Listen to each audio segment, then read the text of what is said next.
اچھا اب یہ بتائیے ذرا سا صاحب کہ جو آپ کا عدل و انصاف کا نظام ہے بڑا کمال ہے، ذرا اس پہ گفتگو کیجیے۔ بسم اللہ الرحمن الرحیم والصلاة والسلام علی سید الانبیاء والمرسلین۔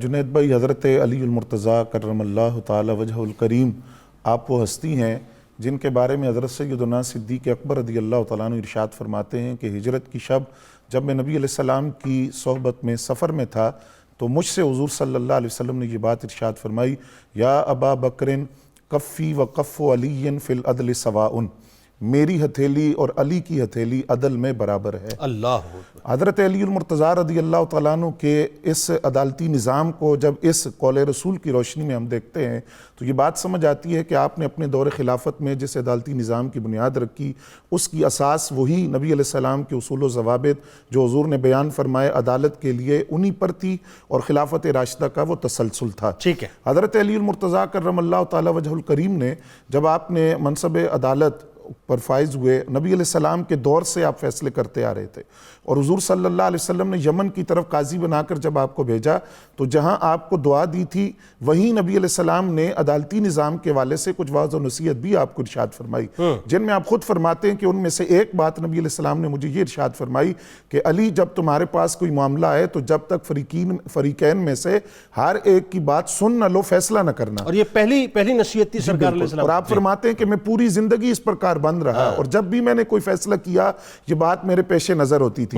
اسی طرح آپ نے اپنے دور خلافت میں جہاں آپ خود فیصلہ فرماتے تھے، آپ نے اپنے ماتحت علاقوں کے اندر مختلف قاضیوں کا تقرر بھی کیا اور ان کے وظائف کو جاری بھی کیا تاکہ وہ آزادانہ طور پر فیصلہ کر سکے۔ آپ نے یہ بات ارشاد فرمائی کہ کوئی قاضی اس وقت تک عہدہ قضاء کو قبول نہ کرے جب تک اس کے اندر یہ 5 باتیں نہ پائی جائیں۔ ان میں سے پہلی بات یہ ہے کہ قاضی بننے کے حال وہی ہے جو پاک دامن ہو، جس کا کردار بے داغ ہو۔ دوسری بات آپ نے یہ ارشاد فرمائی کہ قاضی بننے کے قابل وہ ہے جو علماء سے مشورہ کرے اور ان کی رائے کو قبول کرے۔ یہ پیمانہ مولا کائنات بتلا رہے ہیں ایک جج کے لیے آسان الفاظ میں، یعنی مثال کے طور پہ آج اگر مثال کے طور پہ ہم اس پیمانے کو سمجھنے کی کوشش کریں تو ایک جج کو کیسے ہونا چاہیے وہ مولا جی بالکل، یہ ایک منشور آپ نے دے دیا، نصاب دے دیا۔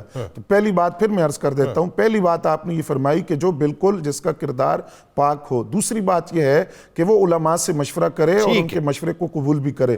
تیسری بات یہ ہے کہ اس کی مزاج کے اندر حلم ہو، بردباری ہو، وہ حلیم الطبع ہو۔ چوتھی بات یہ ہے کہ اپنے پیش رو قاضیوں کے جو فیصلے ہیں وہ اس کے سامنے اور ان کو جانتا ہو کہ مجھ سے پہلے کیا عدالتی فیصلے ہوئے۔ پانچویں بات آپ نے فرمائی کہ اللہ کے احکام کو نافذ کرنے کے سلسلے میں کسی ملامت کرنے والے کی ملامت سے نہ ڈرے اور فیصلہ کرتے ہوئے گھبرائے نہ۔ یہ 5 باتیں جس میں ہوگی وہ قاضی بننے کے لائق ہوگا۔ یعنی ایک منشور بتا دیا کہ ایک جج کو کیسا ہونا چاہیے۔ بالکل، اور کمال کی بات یہ ہے کہ یہ 5 باتیں بدرجہ اتم حضرت علی المرتضیٰ کی ذات میں پائی جاتی ہیں۔ یہ باتیں ہی مطلب فیضیاب ان کی وجہ سے ہوئی ہیں۔ بالکل۔ پھر آپ نے جو ایک عدالتی نظام دیا اس کی شفافیت کا اندازہ اس بات سے لگائیے کہ جو قاضی تھے ان کو مکمل آزادی تھی فیصلہ کرنے کی۔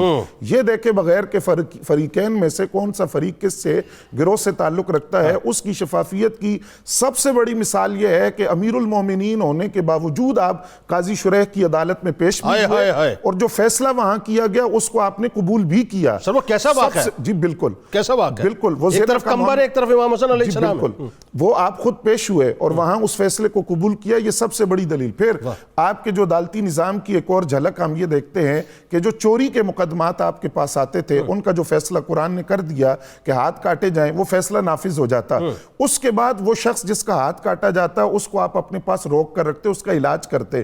جب اس کا زخم ٹھیک ہو جاتا تو آپ ان سے کہتے ارفعوا ایدیکم، جن کے ہاتھ کاٹے گئے فرمایا اپنا ہاتھ اوپر اٹھاؤ۔ جب ہاتھ درست ہو گیا وہ ہاتھ اوپر اٹھاتا تو آپ فرماتے کہ یہ من قطعکم، کس نے کاٹے ہیں یہ ہاتھ؟ تو وہ کہتا علی نے کاٹے ہیں۔ فرمایا لما، کیوں کاٹے ہیں؟ کہا ہم نے چوری کی تھی۔ تو آپ فرماتے ہیں اب تم ارفعوا، اب تم چلے جاؤ۔ پھر آپ فرماتے اللہم اشہد، اے اللہ تو گواہ ہو جا میں نے تیرا فیصلہ نافذ کر دیا، جو قرآن نے بیان کی تھی چوری کی سزا وہ میں نے نافذ کر دی۔ یعنی یہاں پہ یہ بات بھی آ گئی کہ کسی بھی جج کو، کسی بھی منصف کو فیصلہ نافذ کرتے ہوئے خوف صرف اللہ کا ہونا چاہیے، بندوں کا اور نظام کا خوف نہیں ہونا چاہیے۔ بالکل ٹھیک ہے۔ اسی آپ کی اسی بات کو میں آگے بڑھاتا ہوں کہ جب 2 خواتین آپ کے پاس آئیں مالی معاونت کے لیے اور آپ نے ان کو برابر برابر مال عطا کیا، ان میں سے ایک جو تھی وہ کنیز تھی اور دوسری اس کی مالکہ تھی، تو وہ جو مالکن عورت تھی اس نے جاتے ہوئے آپ سے یہ گلہ کیا کہ میں عرب ہوں اور اولاد اسماعیل سے ہوں، جبکہ وہ جو میری کنیز ہے وہ اولاد اسحاق سے ہے۔ تو آپ نے برابر برابر دیا، تو آپ نے فرمایا میں نے قرآن پڑھا ہے، قرآن مجید میں مجھے یہ بات کہیں بھی نہیں ملی کہ اس حوالے سے اولاد اسماعیل کو اولاد اسحاق پر کوئی فضیلت حاصل ہو، اس لیے مال باوجود اس کے کہ آپ خود عرب ہیں اور حضرت اسماعیل علیہ السلام کی اولاد سے ہیں، لیکن جو شرعی فیصلہ تھا وہ آپ نے نافذ کیا۔